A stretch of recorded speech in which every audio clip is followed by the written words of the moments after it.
Radhe Govind, my dear students. So today we will discuss why do both TCP and UDP exist instead of just one or the other. So they supply different services. Most applications are implemented to use only one or the other. The programmer, choose the protocol that best meets your need. If you need a reliable stream delivery service, TCP might be best. If you need a datagram service, UDP might be best.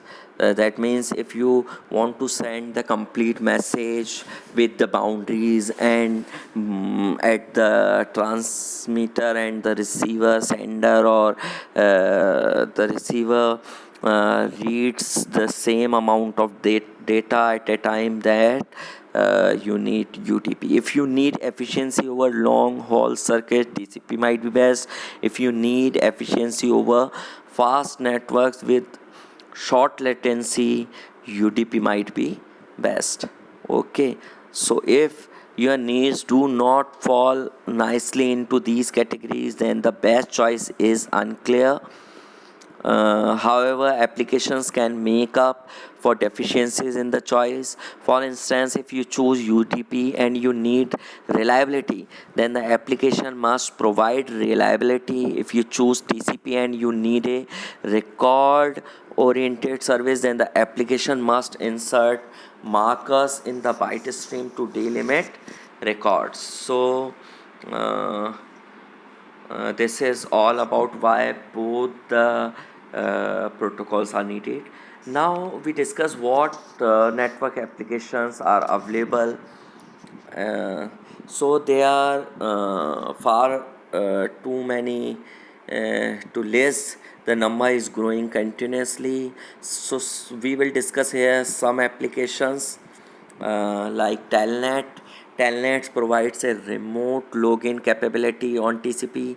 The operation and appearance is similar to keyboard dialing through a telephone switch. On command line, the user types Telnet Delta and receives a login prompt from the computer called Delta. So Telnet works well. It is an old application and has widespread interoperability. Implementations of Telnet usually work between different operating systems. For instance, a Telnet client may be on VAX VMS and the server on Unix system file.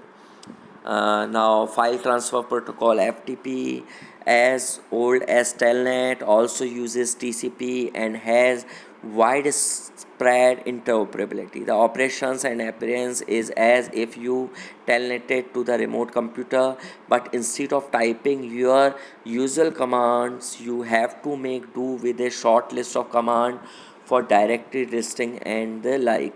FTP commands allow you to copy files between computer. So if you want to send your files from one computer to another computer, you should use FTP. uh, RSH we skip here. Another application is NFS, Network File System, first developed by Sun Micro Systems. It is a very important file system which uses UDP and is excellent for mounting Unix file systems on multiple computers. A diskless workstation can access its server's hard disk as if the disk were local to the workstation. A single disk copy of a database on mainframe alpha can also be used by mainframe. For example, beta, if the database's file system in NFS mounted on beta. So network file system adds significant load to a network and has poor utility across slow links, but the benefits are strong. So what are the deficiency? It adds significant load to the network and has poor utility across slow links. So fast links are necessary for NFS. The NFS client is implemented in the kernel, allowing all application and commands to use the NFS mounted disk as if it were local disk. Now The next protocol which uses UDP is SNMP, Simple Network Management Protocol. Is designed for use for by central network management stations. It is well known fact that if given enough data, a network manager can detect and diagnose network problem. So the central station uses SNMP to collect this data from other computers on the network. SNMP defines the format for the data. It is left to the central station on network management to interpret the data. Now the X window systems uses the X window protocol on TCP to draw windows on a workstation's bitmap display. X window is much more than a utility for drawing windows. It is entire philosophy for designing a user interface. So the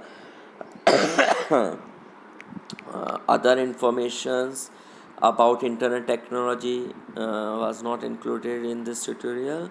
So this section lists information that is considered the next level of detail for the user who wishes to learn more.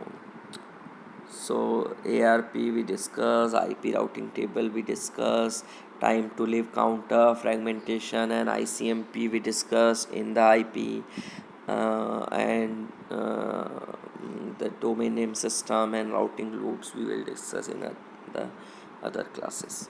So this is all but about TCP and UDP services and their differences and their needs.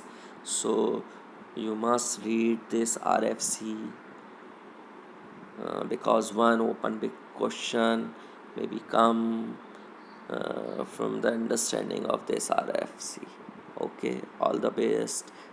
Stay home, stay safe, and keep learning.